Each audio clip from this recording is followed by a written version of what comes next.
Hope everyone's doing well. Uh, do we need to go through how to sign into Occu Collect? I don't believe so. Was anyone having an issue with that, or has everyone gotten past that point? We have to sign in. You can follow along on the video. We're going to be sharing the screen, so while we go through that, you can follow along with that. If you want to if you don't have an account, you can create an account and use the training as the promo code to get a free 15 days. Well, I've got an account. Okay. If you want to log in and follow Yeah. along with us, you can do that. Or you can just watch, and if you have any questions, share them. You can either just turn on your mic and ask the question, or send it through the messenger Hold on. and through the chat function, and I'll interrupt my dad and ask him for you. All right. All right. So yeah, I'll get out of the way and let him take over. All right. So welcome to the Occu Collect training session. We want to go over the why and the how to destroy vocational experts. I've had quite a bit of success recently with vocational experts on repeat experiences where they don't want to fight. Nobody wants to be embarrassed, and once you've demonstrated to the vocational expert that you know the material as well as they do, and they don't know it at all, so it doesn't take much to climb on top of the hill to be higher up on the mountain than they are. So that's what we're going to do. So is the DOT the only source of occupational information? That's not what the administrative notice regulation says. It says that we will take administrative notice of reliable job information from various governmental and private publications. That's the administrative notice regulation. So everybody here is a lawyer. So when the regulation continues in the next sentence and says, for example, we will take notice of, examples are not an exhaustive list. The exhaustive list is reliable government and private publications. That's what's on the list. For example, the DOT is on the list. County Business Patterns is on the list. And the Occupational Outlook Handbook is on the list. I've had administrative law judges tell me we don't use county business patterns. This is a national program. It's a dumb comment. All right, so 004P says that the agency relies primarily on the DOT and its companion publication, the SCO. If we go back 2 screens, the administrative notice regulation doesn't say that. The examples don't say that. There's no hierarchy here. It doesn't say, for example, we will take administrative notice in this order. It doesn't say that. So we've had a host of administrative law cases that have come out recently. Most recently, yesterday on the DACA issue. Notice and comment is important. And there's no notice and comment that the DOT should ever be primary. Not in 2000 when it was 9 years old, and not in 2020 when it's 29 years old, and not when 10,000 of the 13,000 DOT codes have a date last updated of 1977. So it doesn't take much to ruin the vocational experts' reliance on the DOT. This is the statute. This is 423D2A or 1382C A3B. And I've bold-faced the word exists. It's in the statute 5 times. Exists. Exists is in the present tense. We're not talking about occupations that used to exist in 1977 or 1991. We're talking about work which exists in significant numbers in the region which the individual lives, or in several regions of the country now, not in the past. And so what's the hardest part about cross-examination? For those of us that have done other types of litigation in the past, we know what everyone is going to say before we go to trial. We've got their statements. We've got their depositions. We have everything that they're going to say. It's called discovery. In Social Security administrative hearings, we get zero discovery on vocational issues. The administrative law judge asks 3 hypothetical questions because the administrative law judge has surprised him or herself with what's going to come out of his or her mouth. Well, that's what 3 questions implies, but it actually isn't true. The third question is a giveaway. The first question or the second question is where they're going to go. The third question is the placebo for your client to swallow so that they think they're going to win because finally somebody understood my problems. So Britton versus Astrew, 7th Circuit, Shaibi versus Berryhill. Britton says there's no pre-hearing discovery. Shaibi says that it is a rare occurrence when counsel or a representative is prepared to cross-examine the vocational expert. So when you feel like you're not ready, it's okay. They don't expect us to be. The vocational expert does not have to cooperate. The leading case on this was decided last year. It's BSTIC, and BSTIC, Fred Daly asked the vocational expert for her foundational data, and she said, "I'm not going to show you how I lie. I'm just going to tell you what I want you to know." Turns out all of her numbers were garbage. That's what the dissent in BSTIC was all about, but there was no contradictory evidence. In Ford, the attorney for Ford asked basically the same question and got basically the same answer, and asked for interrogatories 15 days after the hearing. That didn't work either.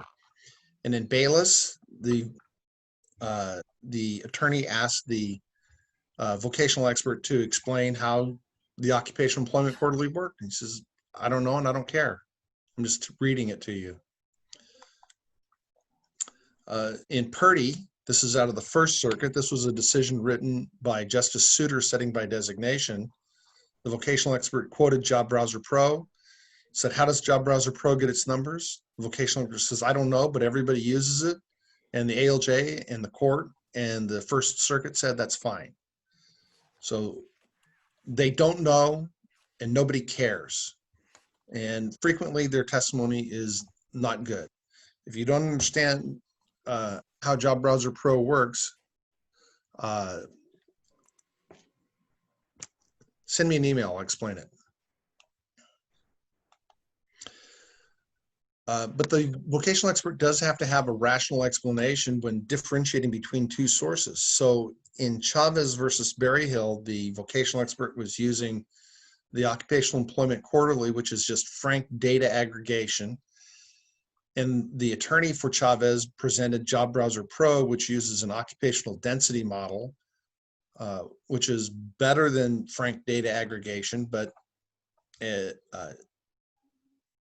and the vocational expert said, I like the Occupational Employment Quarterly better because it gives me bigger numbers, and bigger numbers makes my job easy. So Chavez versus Berryhill, the 7th Circuit said that's not enough.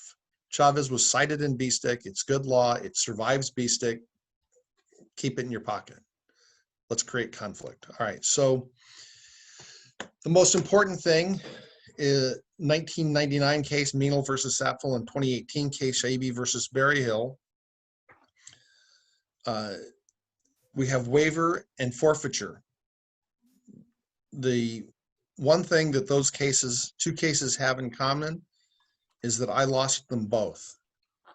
Administrative counsel did not raise vocational issues about job numbers.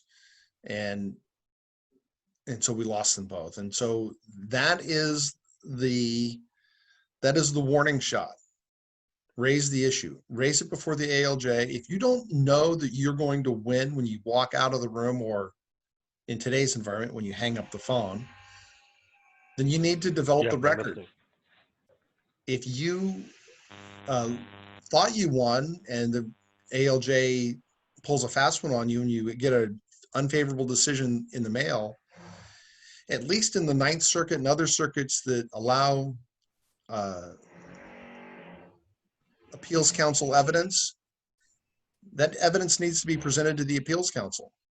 All of this, it needs to be presented. So the difference is if you present the evidence to the administrative law judge has to explain why he or she picked the vocational expert's testimony rather than your data dump. If you present the evidence to the appeals council, there just has to be some discernible basis for differentiating and accepting the vocational expert testimony.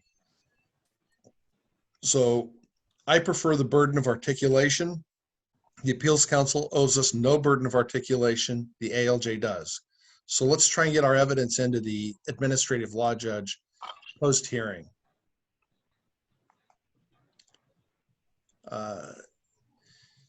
Going back to work that exists in the national economy, this is what the Department of Labor says. The ONET is the primary source for occupational information. It is sponsored by the EPA through a grant to the North Carolina Department of Commerce. Thus, if you're looking for current occupational information, you should use the ONET. So if you were to Google DOT Department of Labor or libdot, that last expression right here, or just copy that URL. That is the Department of Labor's version of the DOT that's electronically available. They do not make the selected characteristics electronically available, but the DOT is, and that's on the face page of the DOT for the Department of Labor. It does not provide current occupational information.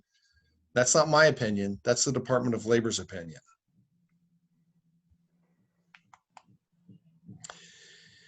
Here's what Social Security says about the ONET. And so this has been up on the Social Security website for about 5 years now.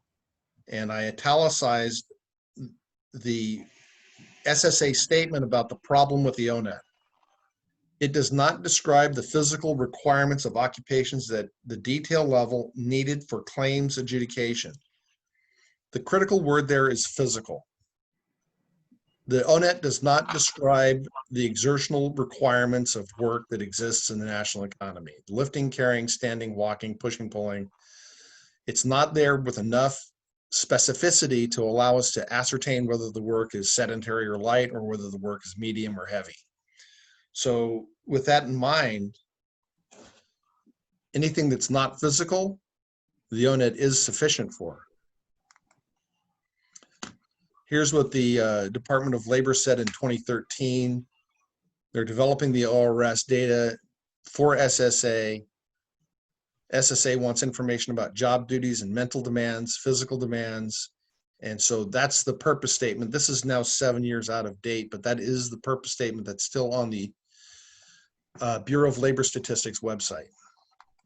All right, so you've got a person that's got an unskilled work background, or they don't have transferable skills. They've got a light residual functional capacity. They're limited to simple work. They don't have great math or language skills. They're capable of frequent reaching, handling, and fingering. They don't have visual problems. Whether they can be exposed to hazards or not doesn't, and they can tolerate moderate levels of noise, office noise, like the jackhammering that's going on outside. Sorry about that. You get marker a lot? You have marker identified? And because the vocational experts love it. It's 200,000 jobs in the national economy. And so whoops. I just messed up. There we go. Eric, I need you to turn my screen share back on.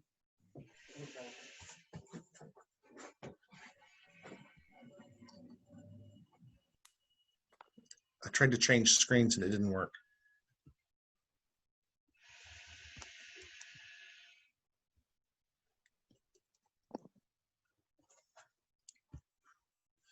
All right, there we go. All right, so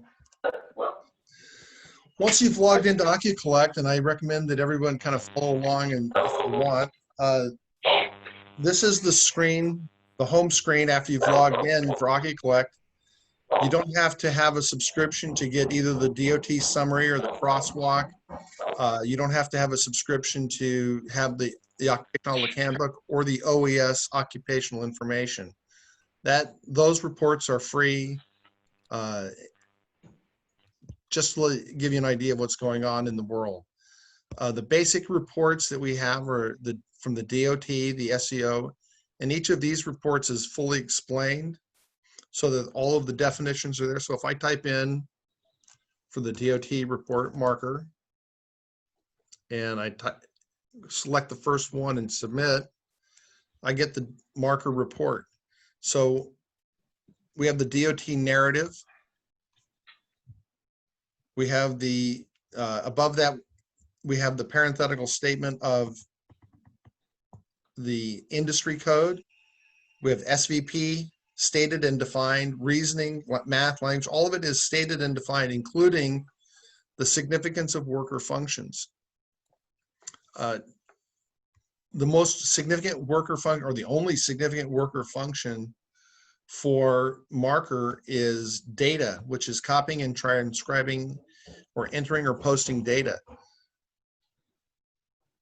When we look at 404.1568C defining skilled work, it says that skilled workers don't deal with just things, they deal with people and data.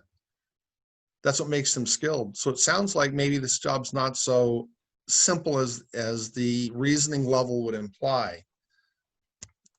So there's that.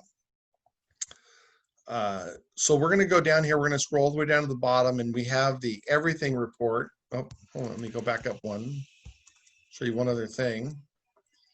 So this is the summary report that's available, and we select marker. And so this has all of the codes just set out in code level, including work fields and materials, product, subject matter, and services. And you'll see down here at the bottom, the SOC code is reported as 435081.02. The 0.02 is an ONET add-on. It's a detailed occupation. But there's something here, down here, it's called the new SOC, and we see it's a different number. It's 537065. The OES, the Occupational Employment Statistics, and now the Occupational Requirement Survey have transitioned over to the 2018 SOC revisions, Standard Occupational Classification revisions. So the occupational group for markers has changed. It's no longer 435081 or 0.02, it's 537065. So I'm going to leave that open right now, and I'm going to right click on reports and open in a new tab. Because while we do that, Harvey is asking about simple repetitive work versus simple routine work. I don't think there's a difference. Okay. Yeah, Harvey asked a really good question about routine versus repetitive. I don't think there's a significant difference. It's getting too far into the weeds.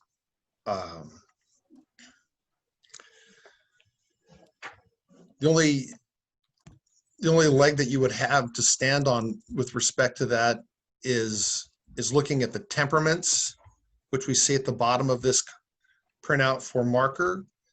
It's R is repetitive and T is attaining precise set limits and tolerances. So you could make an argument that anytime you have to attain precise set limits and tolerances, that it's not simple.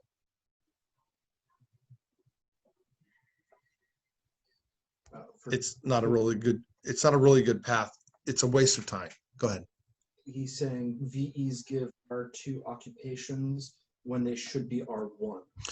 R1 is simple one and two step, and R2 is simple routine. Unless you have very simple or short and simple. But if you don't have that modifier, that adjective describing simple, either very simple or short and simple, you need one and two step or something like that to get over that hurdle.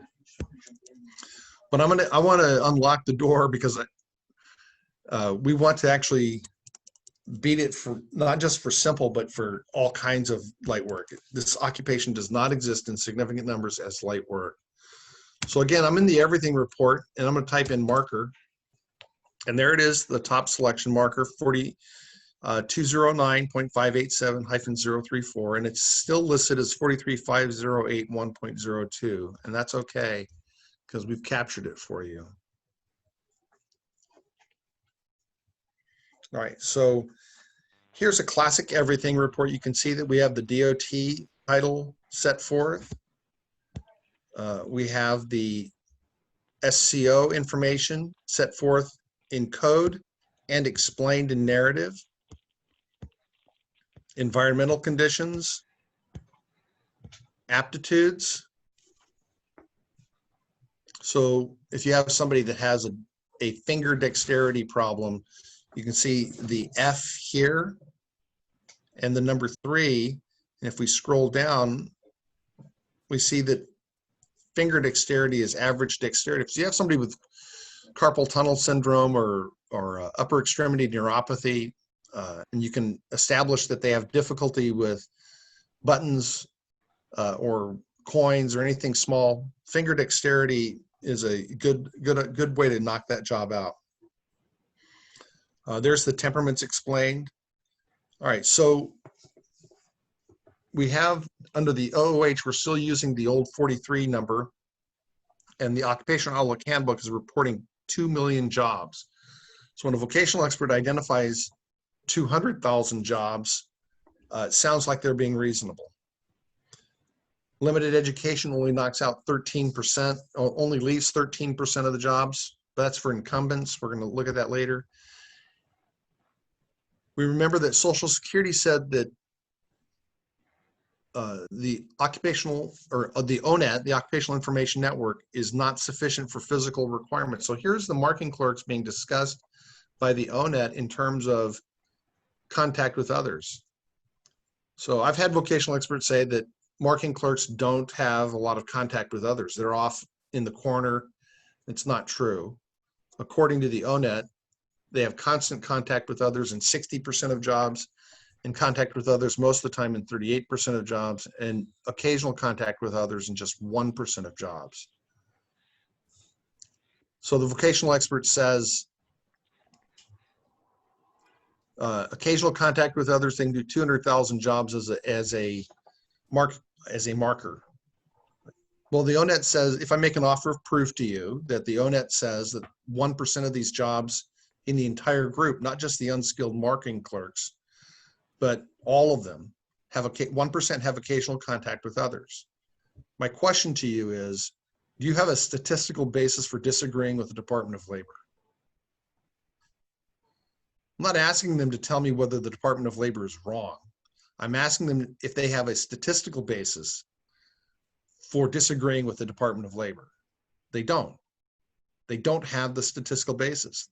The most common response to that type of question is, I have 30 years of experience with this kind of data.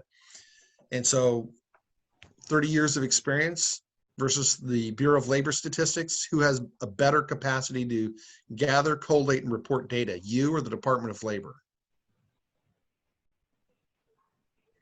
And I get crickets.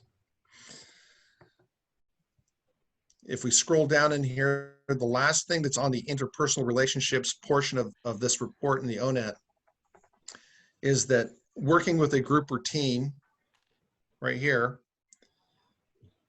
only 1% of these jobs do not have working with a group or team as important. 1%. If your child does not get a passing grade and plays well with others, your child has a problem. And if you're an adult that doesn't play well with others, you're not employable. Every job requires that you play well with others. Okay, so there's other data, and depending on the question that you have in a particular case, that may come up. Let's see. If I type in the word duration, it turns out that this is a structural job characteristics, duration. Typing that in. How do I bring that in? Yeah, where are you typing it? I'm in. Oh, I hit Control F. Oh. And I brought up a search box on my browser. Okay. And I typed in duration. Okay. And that word appears 6 times in the report. Yeah. So almost 20%, or almost 35% of these jobs are working part-time. In 2003, the phrase regular part-time work was deleted from the regulations. 96.8P says that part-time work doesn't count at step 5 of the sequential evaluation process unless it's past relevant work. So part-time work no longer counts. It doesn't count under the ruling, and it doesn't count on the afterthought regulation, but the regulation actually brought the ruling into viability. So we just get an erosion of 35% basically.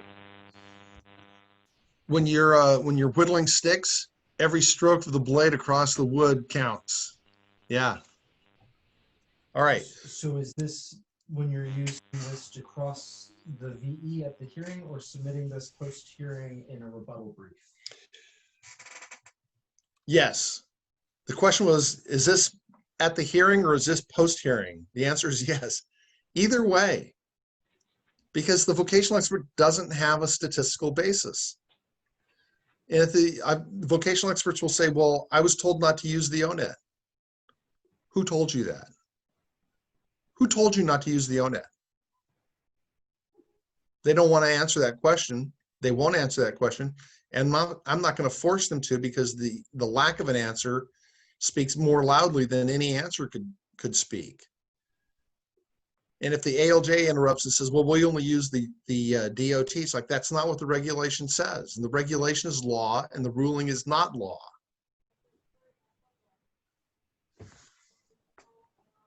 So let's kill this beast. I'm going to look for stand. And it took me up to the top. And so I'm going to keep enter until I get down to where I want to be. So here's the ONET statement on standing, continually or almost continually in 58% of jobs. The cutoff for frequent is 2/3 of the day, and 2/3 of an 8-hour day is less than 6. So this does not exclude cases where your claimant can only stand or walk 6 hours in an 8-hour day. All right, so how much time do stock clerks and order fillers, stockers and order fillers stand and walk in an 8-hour day? If we get to, and this is in the Occupational Requirements Survey, this is the 2019 data. It was released May 28, 2020. So this is coronavirus shutdown data. Stockers and order fillers stand or walk at the mean, or on the average, 6.47 hours per day. And 6.47 is more than 6. At the 10th percentile, it says 4 hours. And at the 25th percentile, it says 5 hours. And at the 50th percentile, it says 7.2 hours. And some of you are thinking, well, if they're limited to 6 hours, they could do work at the 10th and 25th percentile. But we're going to scroll down because we're actually curious about something else.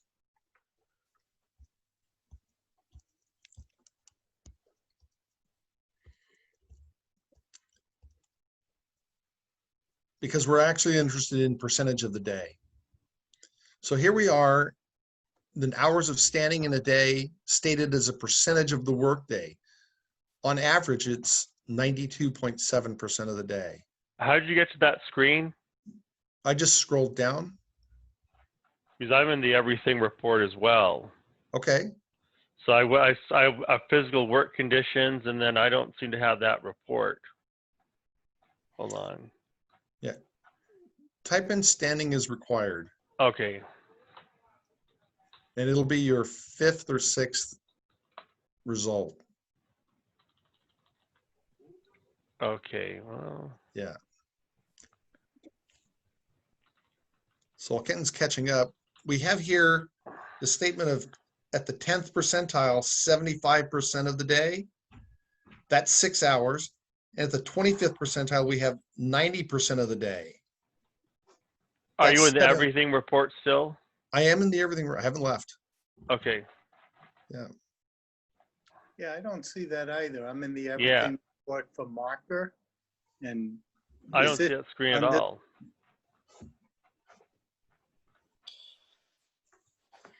you might want to check and double check that you're in the 2019 Try everything report. Control F90.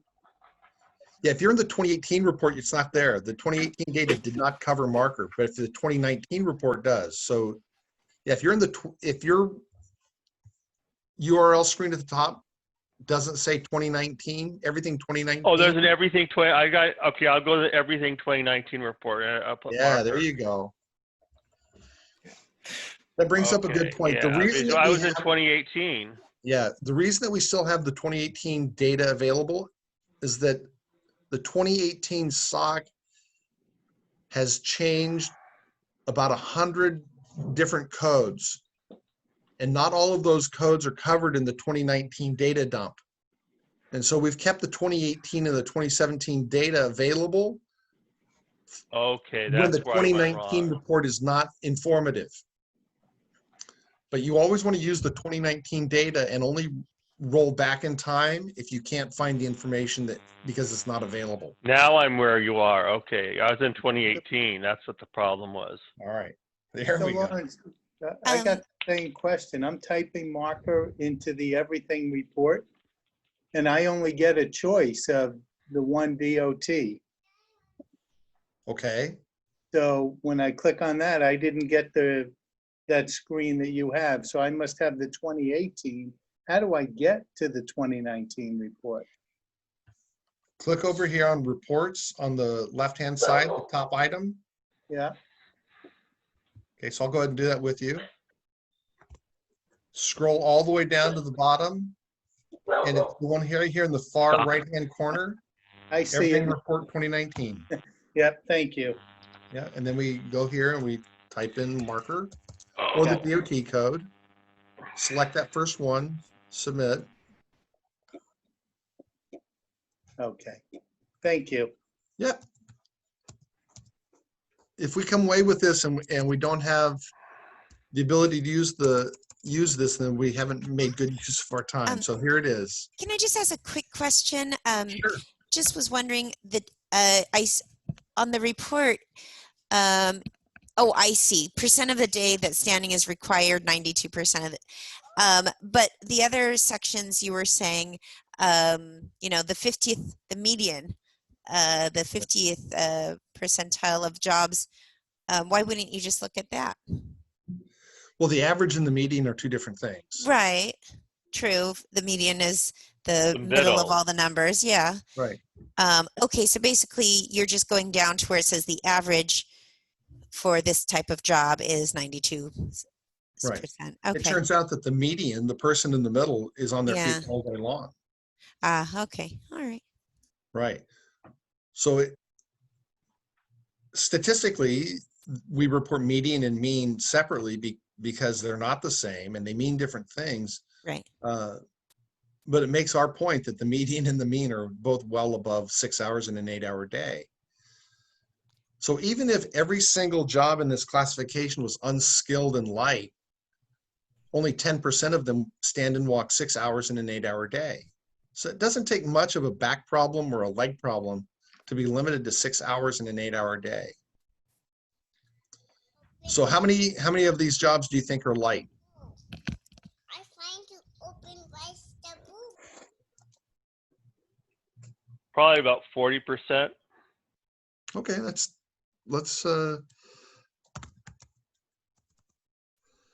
here's the maximum lifting and carrying. So at the mean, it's 55% of the day, 55 pounds.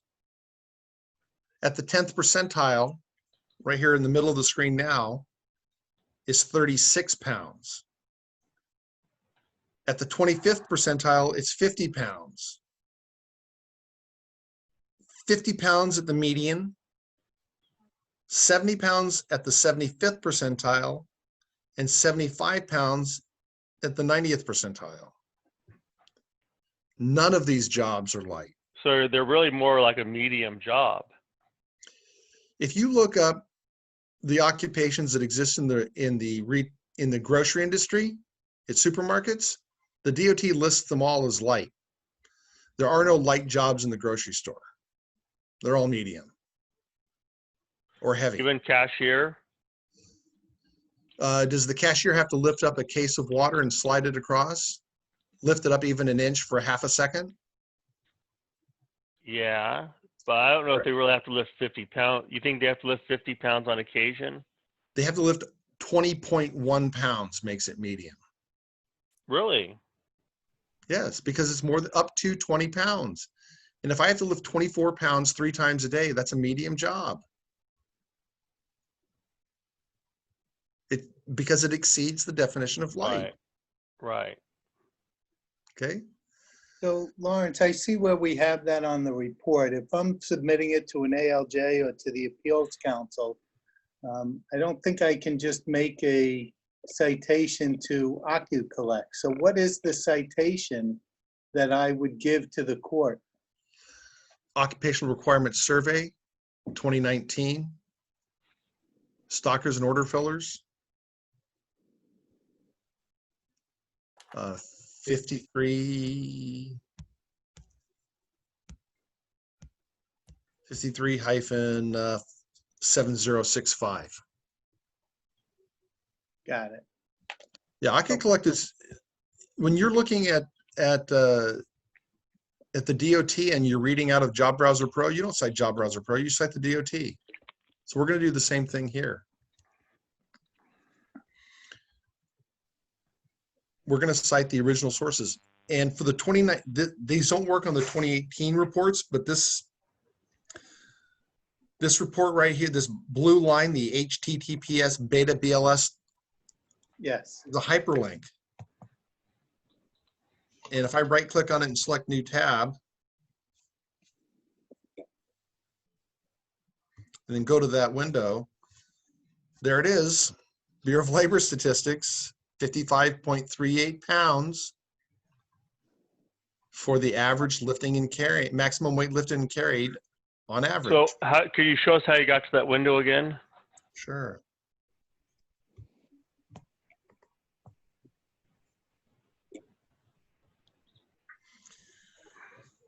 I put my cursor, my mouse on that line at the bottom of the data statement. And I right click on it and I tell it to open in a new tab.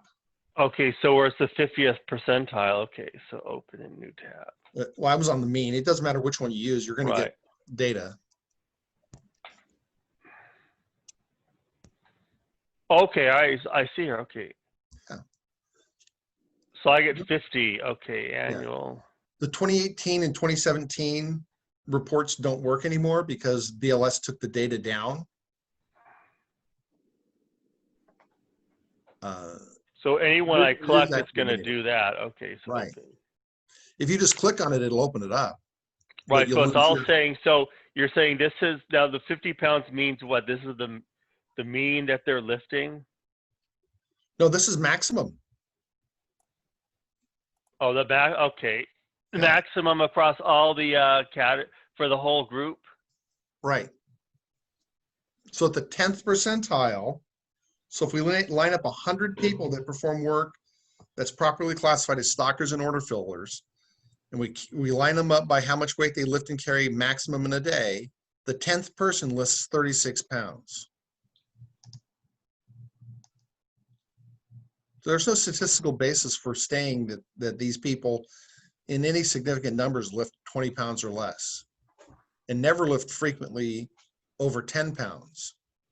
Because if you're lifting 11 pounds frequently, you're doing medium work. If you're lifting 11 pounds. Wait a minute. Okay, so you're saying that if a job requires 20 pounds occasional and 15 pounds frequently, that's not really in the definition of light? Correct. Have you, I've never really come across that, but that's an interesting point. But, well, I guess we wouldn't really know that unless we had this data. Right.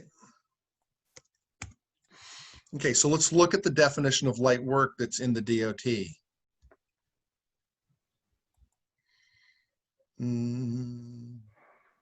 There it is. So this is lifting, exerting up to 20 pounds of force occasionally and up to 10 pounds of force frequently. So lifting or exerting up to 11 pounds of force frequently exceeds the definition of light. Sorry. It's just the way it goes. So when a vocational expert says, well, they said they lifted 15 pounds maximum in the day, so it's light, it's like, that's only true if it was occasionally. All right.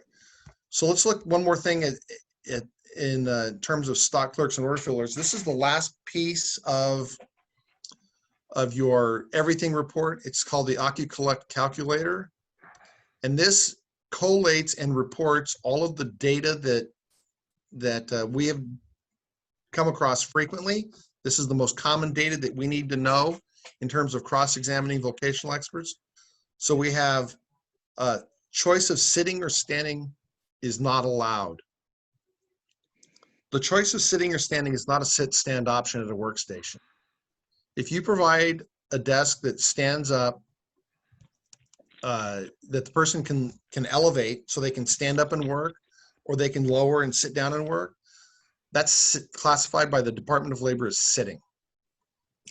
Choice of sitting or standing means that I have some duties that are sitting and some duties are standing and walking, and I can choose when to do them. When you add percentages for different items under a search, should you use the cumulative number or look at each item separately? You should. So the question is, is your microphone on so that people can hear you speaking? Yeah. Okay. So the question is, as how do you cascade the work limitations together? And so if somebody has a work limitation of lifting up to 36 pounds during a day, they can't lift over 36 pounds. So we look at our data and we see that 10% of the jobs fall into that category. And so that's 205,000 jobs. If they also have a limitation against no more than occasional contact with others, unless somebody tells me it's wrong, I would take 1% of that number to estimate the number of jobs that require lifting no more than 36 pounds and having no more than occasional contact with others. So it would be, oh, sorry, go ahead. Yeah, it would be 2,000 jobs. Go ahead, Mazo. Yeah, I mean, that's a follow-up question is, oh, I keep trying to move your screen. So back up to where the sit-stand option at will is not an option for, I think it was like 80-something percent, 88.4%. But, you know, that still leaves you with 11.6% of those 2 million jobs. Sweetie, Mom, okay, sweetie, I'll fix it in just a second. So, you know, you still have, you know, a VE saying that is a significant number of jobs that do allow for sitting, standing at will now. Right. So when we look at our data, we try to see knock out something else as well. We see that the percentage of those jobs are still cannot override the 90% of standing and walking for the 25th percentile of standing, nor the 75% of the day at the 10th percentile. So these people are still going to accumulate 6 hours of standing and walking, or they're still going to accumulate 7.2 hours of standing and walking in an 8-hour day. The only flexibility you have is when it says sitting. And so on average, stockers and order fillers sit 7.3% of the day. And so on average, 11% of stockers can choose when to sit 7.3% of the day. They can insert it anytime they want, but it's not going to be more than 7.3%. If we look at an occupation that has 100% sitting and it says that they have a choice of sitting or standing at will, then they can sit or stand whenever they want. But that job will classically be sedentary. Okay, so I see what you're saying. You only 7% of the jobs, 7% of the time is sitting even allowed, and of that 7%, only 10% of the jobs would allow at will. So you have 10%, 7% of 10%, which is getting an even smaller number. Right. It's right. It's not for somebody that has a sit-stand option. This is not an appropriate occupation to ever identify. And if they're limited to light work, we now know that it's not appropriate to identify. Right, but if they just need a sit-stand option, you would say that's not a significant number of jobs. Correct. Okay. So what is the most popular sit-stand option occupation that you get at the light level?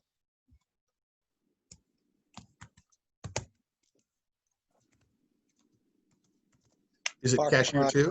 here. Yeah, cashier. Okay, let's look at cashier. I love it.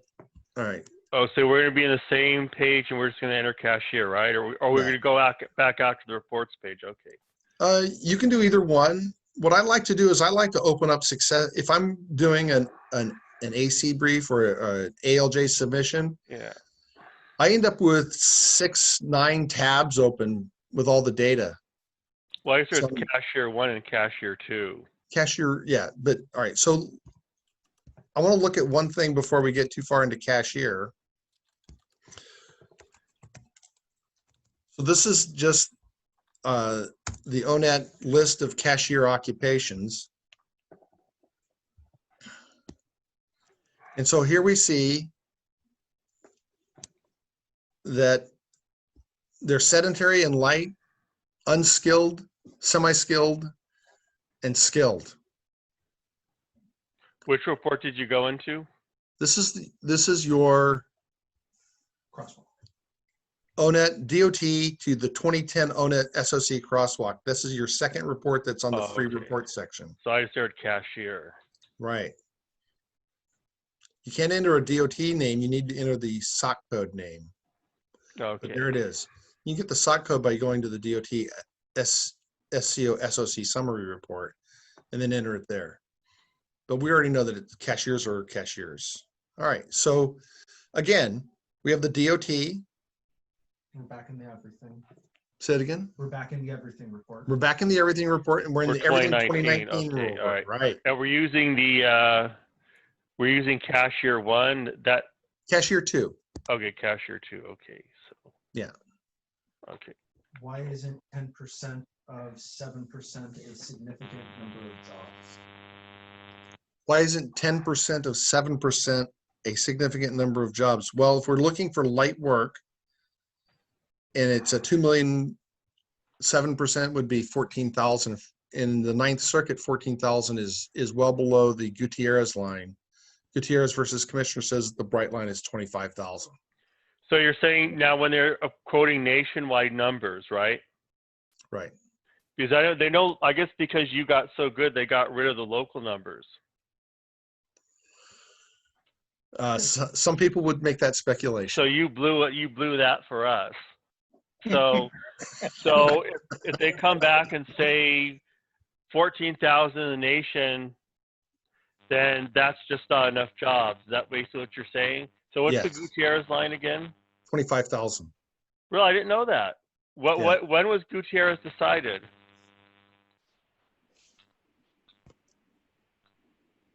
Was that like a recent case now that we only use national data?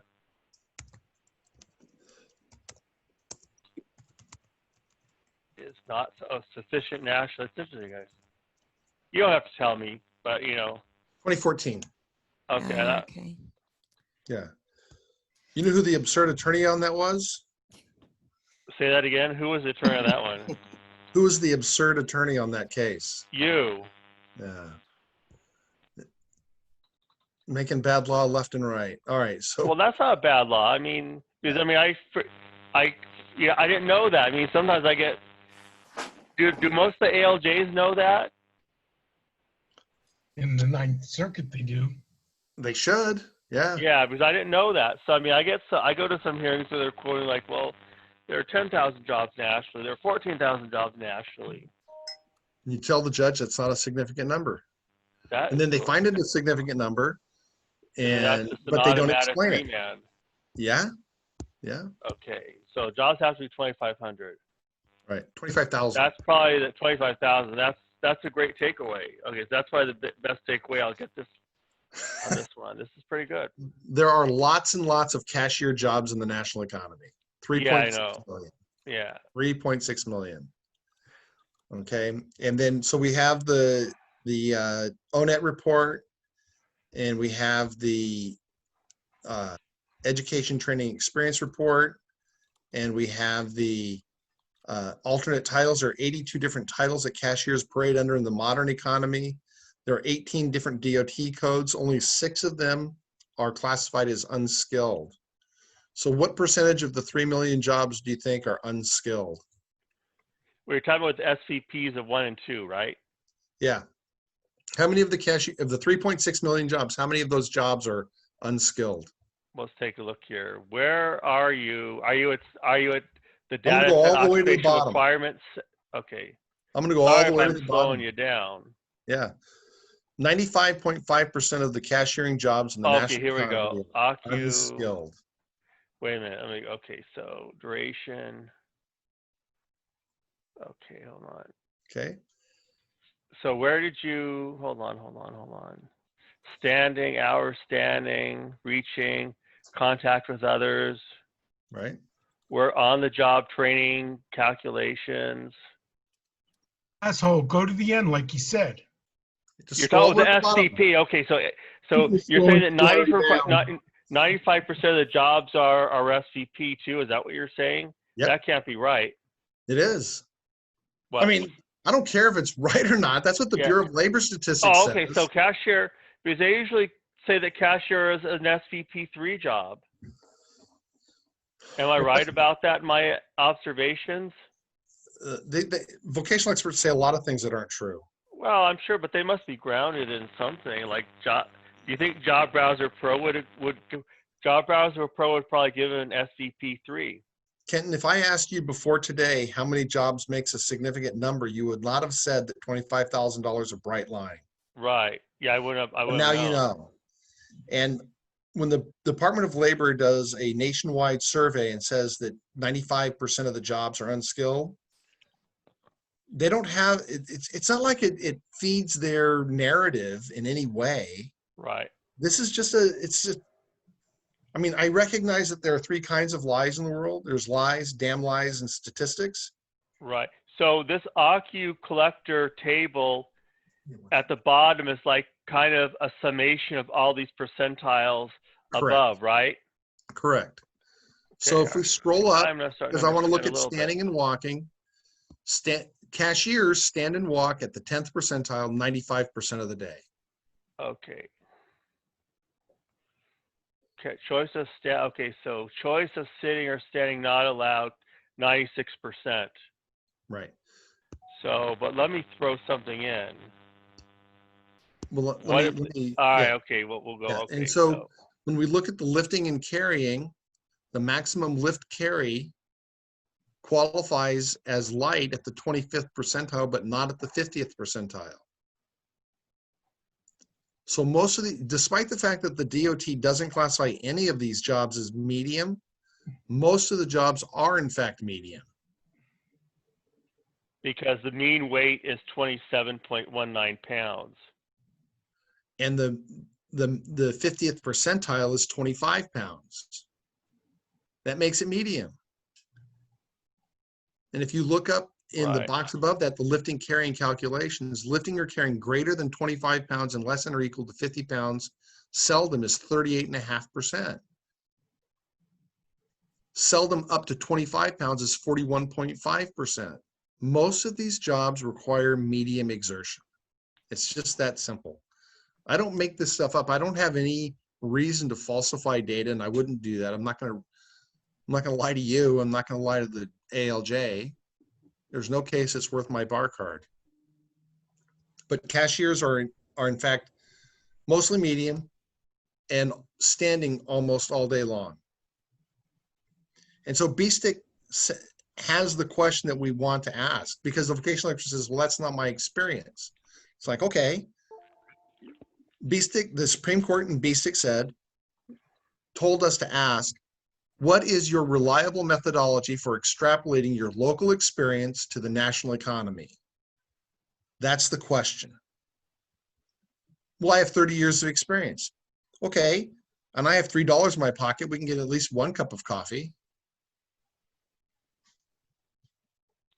But this is the data that's available. And every occupation that's identified needs to be examined. I had a hearing yesterday. The judge, it was twice remanded by the federal court. The judge asked me for my theory of the case. I said, she can only stand and walk 4 hours a day. She's got a 9th grade education. She's limited to non-complex work. She can only occasionally push and pull with her right upper extremity. And she's limited to occasional contact with the public and occasional contact with coworkers and supervisors. Her education and her contact with others wipes out all the clerical jobs, and her inability to stand and walk or repetitively use her upper extremities because of her carpal tunnel syndrome eliminates production work. There's nothing left. Okay, well, let's ask the vocational expert. The judge asked the vocational expert, are there any jobs? No. Thank you. Now Case has been going on for 10 years. Oh, wow. So I guess if they throw in the hypo, well, there's a chair available, you'd say, well, very few of the jobs are really going to have that. I look at my data. Yeah, because I see what you're saying. Because I know I've come across that. Right. I just look at the data.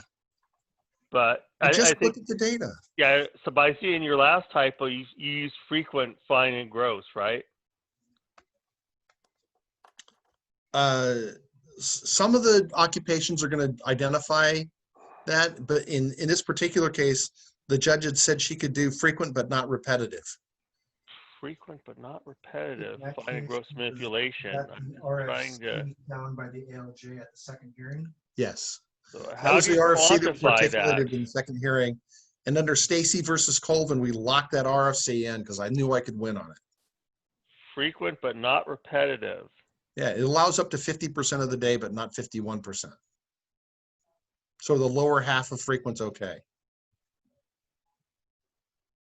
Frequent but not repetitive, or it's between frequent and occasional. Yeah. So I know Kenton's got questions, but does anybody else have any questions? Eric's been feeding me a few. I think I've answered most of them. Harry, I have a question if you can hear me. Yeah.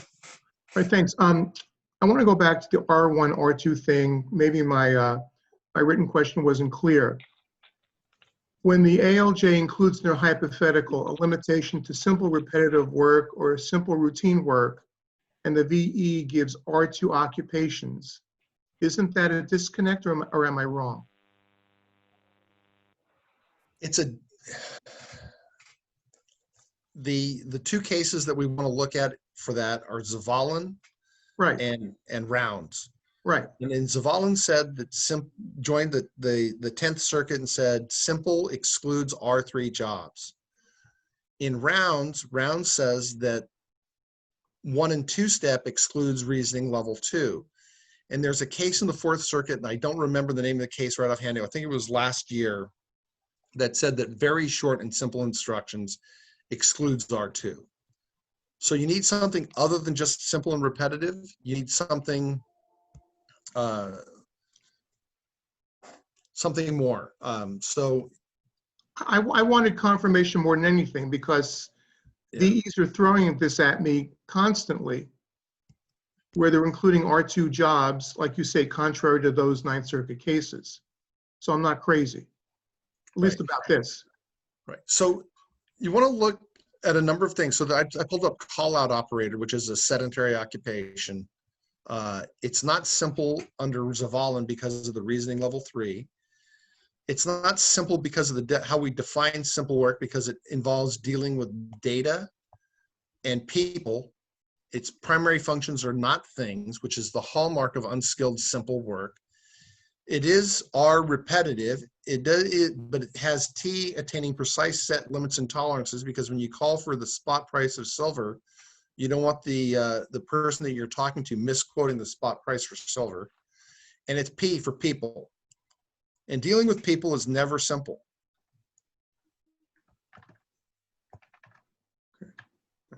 Maybe show them the SCO, the expanded with definitions. Okay. And so Eric says I should show you the SCO definitions of those. So I'm going to open up. Are we in call out operator? Yeah, but I'm going to go down to the SCO report. And I'm going to look at call -out operator. I'm going to go down to the bottom because that's where the temperaments are. And so temperaments are defined here at the bottom of the SCO report. Dealing with people, interpersonal relationships, repetitive short cycle, and attaining precise set limits and tolerances. And of course, all of this is always set out in your handy dandy everything report because it has everything. So here's, let it load, there it is. Okay, so here's all of your data people things are defined, significant for compiling and speaking. And then your temperaments are defined down here in the SCO portion of the report. Fully defined, there we are. Dealing with people, repetitive, and tolerances. So a vocational expert in Las Vegas, Lawrence Haney, said, well, counsel, there's 400 ways to slice up the data when we look at the DOT. So yeah, we're only looking at 5 today, and we're going to look at all 5 of them carefully. Because all 5 ways to look at the data. That was a superficial contact with others problem. Yeah. Any other questions? Eric, do we have any other questions? I have a question, Larry. Sure. You know, when you're preparing to get to the hearing, you're reviewing the case. You know what the past relevant work is. You know what Social Security has previously determined to be alternative work or jobs that they feel that this claimant can do. So I know that what you're telling us is that we can look at this after the vocational expert testifies and do a post-trial brief. How do we really know how to approach this before the hearing so that we could have some good questions during the hearing? Most of you know that most of my work is I'm coming back, so I've already had a vocational expert identify occupation. So when I do that, I like to write a pre-hearing brief to the ALJ, where I tell the ALJ all the reasons why that were previously waived but are now revived and resuscitated with mouth-to-mouth resuscitation, why these occupations were wholly inappropriate or don't exist in the numbers that were done. When you have the A section DDS report, the disability evaluation analyst identifies 3 occupations. They don't identify job numbers, but they identify 3 occupations.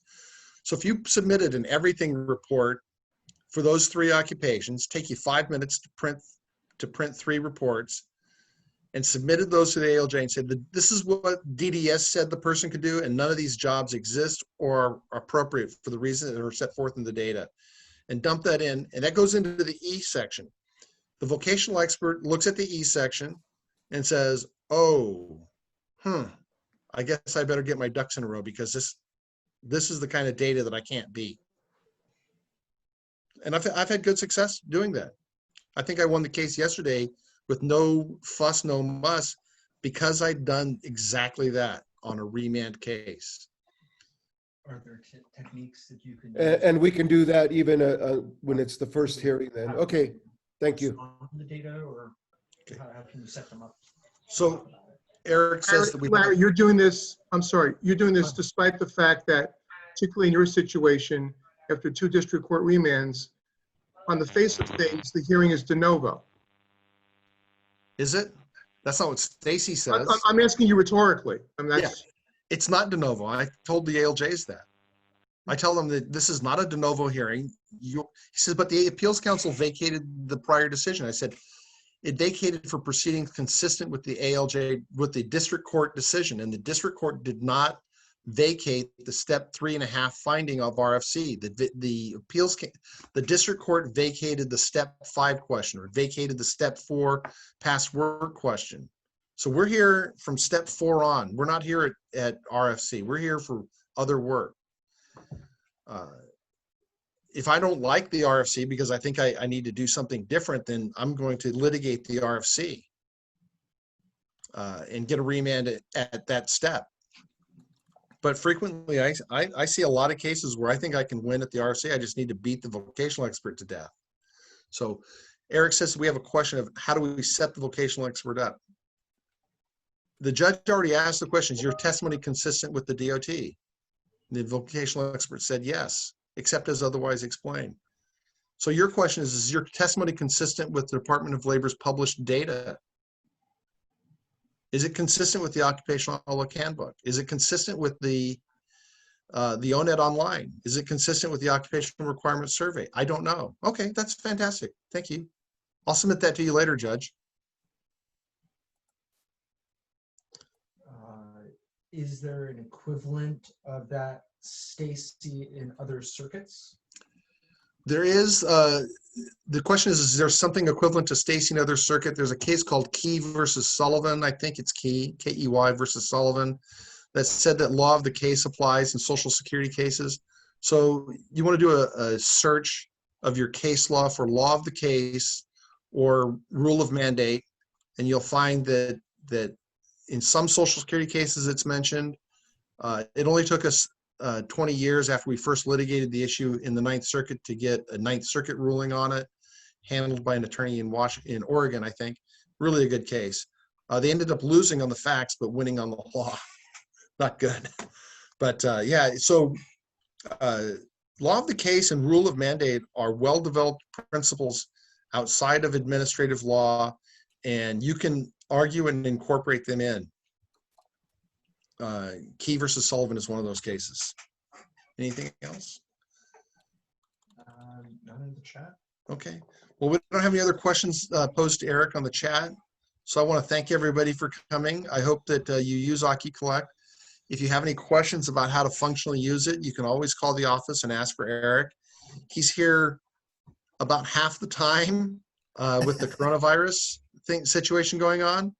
I'm here every day, slaving over a hot keyboard. So don't waive those issues, preserve them, and show the ALJ that the vocational expert doesn't know their data. Thank you for coming. Thank you. Thank you. Thanks. All right. Thank you, everyone, for coming. If you have any further questions, please be sure to email them to me, and I'll make sure to get them over to my dad and have them answered. Or if I know the answer, I'll get them to you. If we're going to have this recording uploaded, hopefully to the website, or we'll have it sent out through email, so keep an eye out for that if you need to look back at this information for later reference. So thank you everyone for joining us. Have a good day.